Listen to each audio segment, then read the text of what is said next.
வேளாண் பெருமக்களுக்கு வணக்கம். வேளாண் பெருமக்களை இன்றைய வேளாண் நேரலை நிகழ்ச்சியில் ஒழுங்குமுறை விற்பனை கூடங்களில் செயல்படுத்தப்படும் திட்டங்கள் குறித்த பல்வேறு விதமான தகவல்களை அறிந்து கொள்ள இருக்கிறோம். நம் மாவட்டத்தை பொறுத்தளவில் நெல், தென்னை, ரப்பர் முதலான முக்கிய பயிர்களில் ஈடுபாடு காட்டி வரும் விவசாய பெருமக்கள் அல்லும் பகலும் அயராது பாடுபட்டு மகசூல் எனும் நிலை வரும்போது ஏமாந்து போகாமல் இருக்க விளைபொருட்கள் விற்பனை ரீதியாக உதவி வருபவைதான் ஒழுங்குமுறை விற்பனை கூடங்கள்.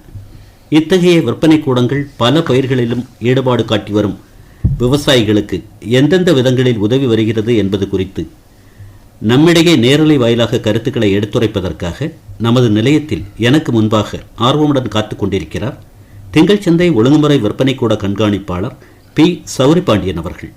இப்போது நாம் அவர்களிடம் பேசுவோம். வணக்கம். வணக்கம் ஐயா. பொதுவாக ஒழுங்குமுறை விற்பனை கூடங்கள் அந்த துறை குறித்த அறிமுகம் அப்படிங்கிற அடிப்படையில் என்ன சொல்ல விரும்புகிறீங்க? ஒழுங்குமுறை விற்பனை கூடங்கள் தமிழக அரசினுடைய வேளாண்மை மற்றும் உழவர் நலத்துறையின் கீழ் செயல்படக்கூடிய வேளாண் விற்பனை மற்றும் வணிகத்துறை அதனுடைய கட்டுப்பாட்டின் கீழ் செயல்படுகிறது. மொத்தம் மாநிலத்தில் 26 விற்பனை குழுக்கள் செயல்பட்டு கொண்டிருக்கிறது. அதில் நமது மாவட்டத்தில் கன்னியாகுமரி விற்பனை குழு செயல்படுகிறது. மொத்தம் 289 ஒழுங்குமுறை விற்பனை கூடங்கள் இருக்கிறது. நம்ம மாவட்டத்தில் 6 ஒழுங்குமுறை விற்பனை கூடங்கள் செயல்பட்டு கொண்டு வருகிறது. சரி, இந்த மாதிரி இருக்கக்கூடிய ஒரு நிலையில் முதன்மை பணி அப்படின்னு கூட தலையாய பணி அப்படிங்கிற அடிப்படையில் என்ன சொல்ல விரும்புகிறீங்க? அதாவது வேளாண் விளைபொருட்களினுடைய கொள்முதல் மற்றும் விற்பனையை ஒழுங்குபடுத்துதல், விவசாயிகளுக்கு அவங்களுடைய விளைபொருட்களுக்கு நல்ல விலை கிடைத்தல், விளைபொருட்களை இருப்பு வைத்து எதிர்காலங்களில் விற்பனை செய்வதற்கான வழிவகைகளை ஏற்படுத்தல், இதுதான் எங்களுடைய துறையினுடைய முதன்மை பணியாக நாங்கள் மேற்கொண்டு வருகிறோம். சரிங்க சார், நீங்கள் ஆரம்பத்தில் அறிமுகம் அப்படிங்கிற அடிப்படையில் கூட சொன்னீங்க.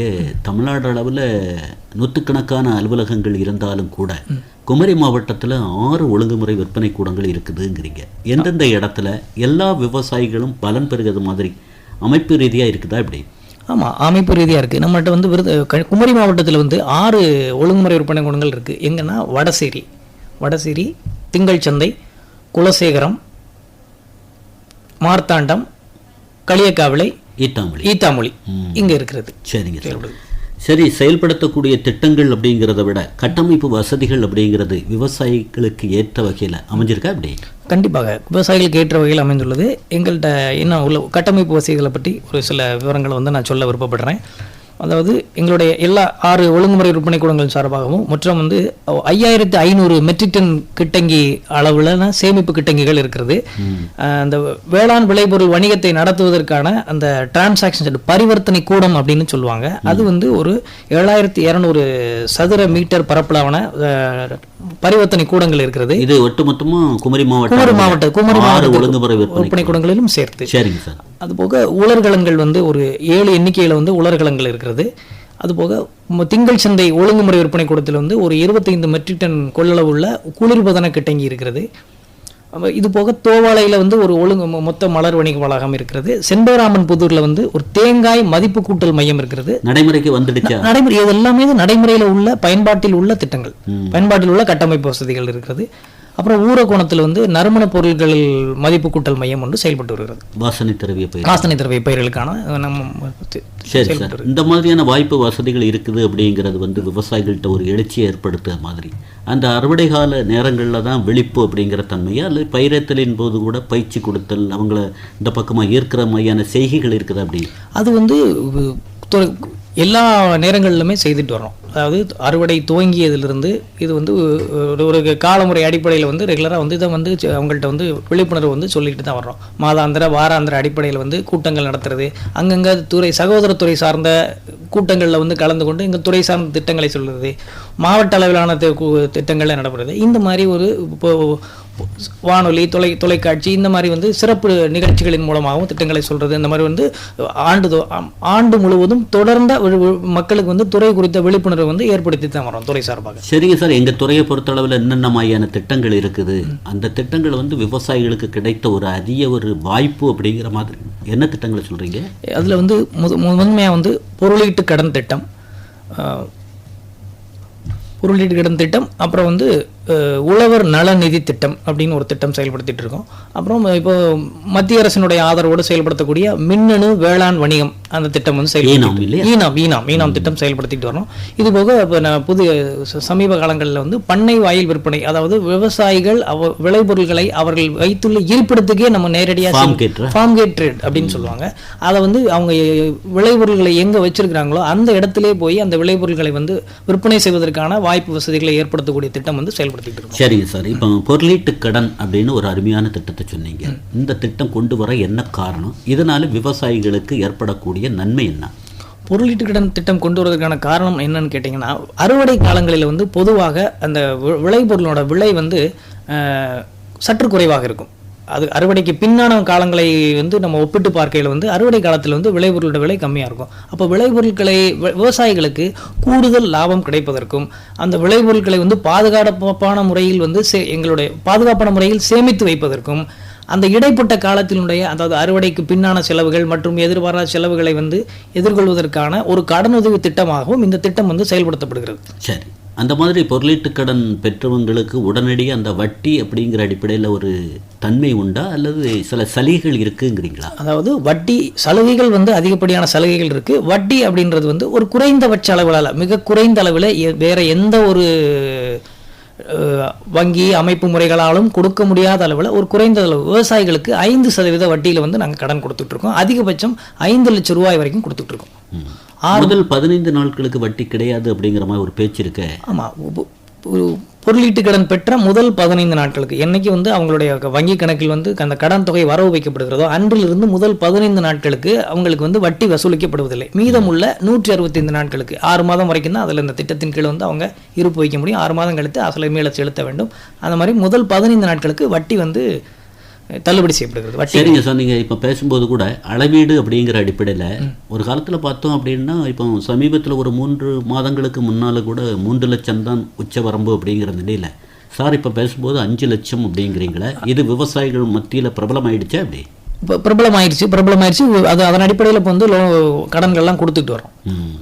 உழவர் நலநீர் திட்டம் அப்படின்னு ஒரு அருமையான திட்டத்தை சொன்னீங்களே, அந்த திட்டத்தினுடைய சாராம்சம் என்ன? அதாவது உழவர் நலநிதி திட்டம் என்பது வந்து அந்த வேளாண் பணிகளில் ஈடுபடக்கூடிய விவசாய பெருமக்களுக்கான ஒரு குறுகிய கால காப்பீட்டு திட்டத்தை போன்றது.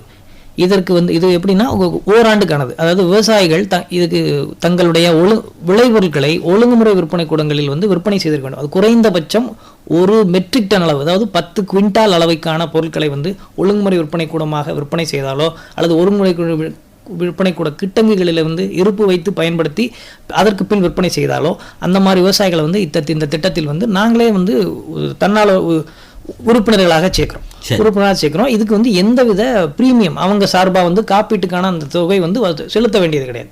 இலவசம். இது வந்து எங்களுக்கு அதற்கான அந்த பிரீமிய தொகை வந்து எங்களது துறை சார்பில் எங்கள் துறையே வந்து செலுத்துகிறது. சரி, இதனால அந்த விவசாயிக்கு என்ன ஒரு பயன்கிறீங்க? அதாவது இந்த உழவர் நலன் திட்டத்தின் கீழ் வந்து குறைந்தபட்சம் இந்த 1 மெட்ரிக் டன் அளவிற்கான விளைபொருட்களை வந்து எங்கள் மூலமாக எங்களது துறை மூலமாக வணிகம் மேற்கொள்ளக்கூடிய விவசாயிகளுக்கு அந்த மேற்கொண்டதிலிருந்து ஓராண்டு காலத்திற்குள் என்னைக்கு பண்ணுறாங்களோ, என்னைக்கு என்லிஸ்ட் ஆகுறாங்களோ அதுலேருந்து 1 வருஷ காலத்துக்குள்ளே வந்து விவசாய பணிகளின் போதோ விவசாய பணிகளுக்கு செல்லும் போதோ சென்று திரும்பும் போதோ ஏற்படக்கூடிய சிறு விபத்து, விவசாய பணிகளின் போது அறுவடைகள் காலங்களின் போது ஏற்படக்கூடிய ஒரு பூச்சிக்கடி, இந்த மாதிரி விஷயங்களில் இந்த மாதிரி ஒரு எதிர்பாராத சூழ்நிலைகளில் குறைந்தபட்சம் 25,000 அதிகபட்சம் உயிரிழப்பு போன்ற எதிர்பாராத சூழ்நிலைகள் நிகழும்போது அதிகபட்சம் 1 லட்சம் வரைக்குமாக இழப்பீடு தொகை பெறுவதற்கான வழிவகைகள் இந்த திட்டத்தின் வழங்கப்படுகிறது.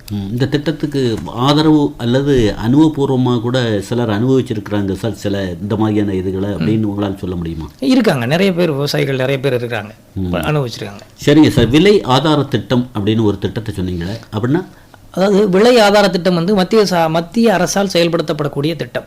எங்களுடைய ஒழுங்குமுறை விற்பனை கூடங்கள் வந்து ஒரு கொள்முதல் மையங்களாக இத்திட்டத்தின் கீழ் வந்து செயல்படுகிறது. எண்ணெய் வித்து பயிர்கள் மற்றும் பருப்பு வகைகளுக்கு சந்தை விலை குறையும் போது விவசாயிகளுக்கு இழப்பு ஏற்பட்டு விடக்கூடாது என்ற நோக்கத்தில் வந்து ஒரு குறிப்பிட்ட அளவு ஒவ்வொரு ஆண்டும் வந்து அரசாங்கம் வந்து இலக்கு நிர்ணயிக்கும். ஒரு குறிப்பிட்ட அளவான கொள்முதல் வந்து மத்திய அரசினுடைய NAFED நிறுவனத்தின் மூலம் கொள்முதல் செய்வதற்கான வழிவகைகள். அதாவது எப்படின்னா குறைந்தபட்ச ஆதரவு விலை அந்தந்த ஆண்டுக்கு நிர்ணயிக்கப்படக்கூடிய குறைந்தபட்ச ஆதார விலையின் அடிப்படையில் வேளாண் பொருட்கள் விவசாயிகளிடமிருந்து கொள்முதல் செய்யப்படுகிறது. நமது மாவட்டத்தில் கொப்பரை தேங்காய் வந்து அதன் அடிப்படையில் இந்த திட்டத்தின் கீழ் வந்து கொள்முதல் செய்வதற்கான திட்டம் இருக்குது. இது வந்து ஒவ்வொரு வருஷம் வந்து மத்திய அரசினுடைய அறிவுறுத்தல் அடிப்படையில் வந்து மாநில அரசு ஒரு சில குறிப்பிட்ட காலம் இந்த மாதத்திலேருந்து இந்த தேதியிலேருந்து இந்த தேதின்னு சொல்லி ஒரு குறிப்பிட்ட பீரியட் வந்து அனௌன்ஸ் பண்ணாங்க. அந்த பீரியடுக்குள்ள ஒரு குறுகிய கால திட்டம். பண்ணை வாயில் விற்பனை அப்படின்னு ஒரு புதுமையான ஒரு திட்டத்தை சொன்னீங்களே, அந்த திட்டத்தினால விவசாயிக்கு ஏற்படக்கூடிய அபரிமிதமான லாபகரமான நிலை அப்படின்னா என்ன சொல்ல விரும்புறீங்க? பண்ணை வாயில் விற்பனை வந்து விவசாய விளைபொருட்களை வந்து ஒரு இடத்துக்கு விற்பனை பண்ணுவதற்காக எடுத்து கொண்டு வருவதில் வந்து அவர்களுக்கான அந்த செலவுகள் வந்து கூடுதலாக இருக்குது. என்னதுன்னா அந்த சாக்கு, அந்த கோணிப்பைன்னு சொல்லுவாங்க, அந்த சாக்கு இது பண்ணுறது, விளைபொருட்களை அள்ளி எடுத்து ஏற்றிட்டு வர அந்த போக்குவரத்து செலவு, வண்டி வாகனம், இந்த செலவு, ஏற்றுக்கூலி இறக்குக்கூலி, இந்த மாதிரி விவரங்கள், இந்த செலவு, இந்த வகையான செலவினங்களை வந்து இதில் வந்து குறைக்கிறோம். இதுதான் வந்து மெயினானது. அதனால் வந்து அவங்களுக்கு இதுக்காக ஒரு செலவினம் மேற்கொள்வதோ இதற்குரிய பணியாளர்களை வந்து தேடி போவதோ தேவையில்லை. அலைக்கழிப்பு இல்லை, அலைக்கழிப்பு கிடையாது. எங்களுடைய துறை அலுவலர்களை தொடர்பு கொண்டு ஐயா எங்கள்கிட்ட வந்து இவ்வளவு நெல் இருக்கு, வியாபாரிகளையும் கூட்டிகிட்டே போயிடுவாளா? ஆமாம், வியாபாரிகளை கூட்டிகிட்டு போயிடுவோம். அல்லது வியாபாரிகளுக்கு அந்த இடத்துல இருந்து நாங்கள் அந்த வியாபாரிகள் விளைபொருளோட தரத்தை வந்து மதிப்பிட்டு, ஐயா இந்த தரத்தில் பொருள் இருக்குது, இவ்வளோ பொருள் இருக்குது, நீங்கள் என்ன விலைக்கு எடுத்துக்கிற முடியும் அப்படின்றதில் கேட்டு, அதாவது போட்டி விலையில் அவங்களுக்கு விற்பனை பண்ணுவதற்கு இருந்த இடத்துலேருந்து விற்பனை பண்ணுறதுக்கு அவருடைய சொந்த செலவிலேயே விற்பனை பண்ணப்பட்ட பொருளை வந்து வியாபாரி எடுத்துக்கொள்வதற்கான ஒரு வழிவகைகள் இதில் ஏற்படுத்தப்பட்டுள்ளது. ஈனாம் அப்படிங்கிறது இப்போ வந்து குலசேகரம் பகுதியில் செயல்பாட்டுக்கு வந்துடுச்சு அப்படிங்கிறாங்களே, மத்திய அரசு திட்டமான ஈனாம் திட்டம் பற்றி சொல்லுங்கள். ஈனாம் திட்டம் என்றது வந்து இப்போது எல்லா விதமான வணிகத்திலும் வந்து இந்த மின்னணு மூலமாக இருந்த இடத்திலிருந்தே ஆன்லைன் மூலமாக நடத்துவதற்கான வழிமுறைகள் வந்து வந்துருச்சு. இதே மாதிரி வேளாண் விளைபொருட்களை விற்பனை செய்வதற்காக, போட்டி விலையில் விற்பனை செய்வதற்காக, விவசாயிகளுக்கும் வியாபாரிகளுக்கும் வந்து சந்தை வாய்ப்புகளை அதிகப்படுத்துவதற்காக மத்திய அரசால் கொண்டு வரப்பட்டுள்ள திட்டம் வந்து ஈனாம் திட்டம். இது வந்து நம்மளுடைய குலசேகரம் பகுதியில் வந்து நல்ல முறையில் செயல்பாட்டில் உள்ளது. சரிங்க சார், இப்போ கூட ஒரு பேச்சு இருக்குது, கிடங்கு மேம்பாடு மற்றும் ஒழுங்குமுறை ஆணையம் அப்படிங்கிற அடிப்படையில் மத்திய அரசு கூட உங்களுக்கு சில வழிகாட்டுதல்களை கொடுத்து இதை சிறப்பாக செய்யணும் அப்படின்னு சொன்ன மாதிரி சொல்கிறாங்களே, அந்த திட்டம் பற்றி சொல்லுங்கள். அதாவது சேமிப்பு, அதாவது WDRA அப்படின்றது, அதாவது கிடங்கு மேம்பாடு மற்றும் ஒழுங்குமுறை ஆணையம் அப்படின்னு ஒரு அமைப்பு மத்திய அரசினுடைய அமைப்பு இருக்குது. விளைபொருட்கள், அதாவது விளைபொருட்களும் கிடையாது, ஜென்ரலாக பொதுவாகவே வந்து பொருட்களை வந்து இருப்பு வைப்பதற்கான வசதிகளை வந்து கட்டமைப்பு வசதிகளை இந்தியா முழுவதும் ஒரே தரநிலையில் நிர்வகிக்க வேண்டும் என்ற அடிப்படையில் செய்துள்ளது. அதில் வந்து எங்களுடைய துறையின் கீழ் உள்ள கிட்டங்கிகள், சேமிப்பு கிட்டங்கிகள் வந்து இந்த ஒழுங்கமைப்பு ஆணையத்தின் கீழ் இணைக்கப்பட்டு விவசாயிகளுக்கும் வியாபாரிகளுக்கும் வந்து கூடுதலான, இப்போ எங்கள் துறையில் வந்து இப்போ நடைமுறையில் விதிகளின்படி 5 லட்ச ரூபா வரைக்கும் நாங்கள் அவங்களுக்கு வந்து பொருளீட்டு கடன் கொடுக்குறோம். வியாபாரிகளுக்கும் 3 லட்ச ரூபா வரைக்கும் பொருளீட்டு கடன் கொடுக்குறோம். இதில் வந்து பார்த்தீங்கன்னா உங்களுக்கு கூடுதலான தொகை. அப்போ ஒரு அளவு இல்லைங்கிறீங்க?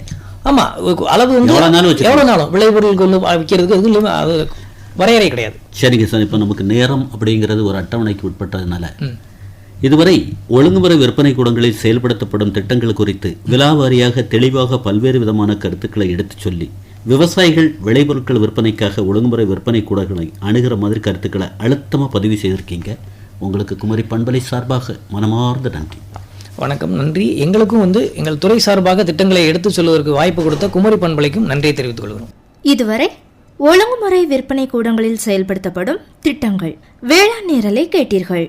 நேரலையில் பங்கேற்றவர் திங்கள் சந்தை ஒழுங்குமுறை விற்பனை கூட கண்காணிப்பாளர் பி. சௌரி பாண்டியன் அவர்கள். உடன் உரையாடியவர் தேரூர் எஸ். சிவசுப்பிரமணிய பிள்ளை. நிகழ்ச்சியின் தொழில்நுட்பம் யூசப் தெரூர், இ. பகதூர் ராமையா ஆகியோர்.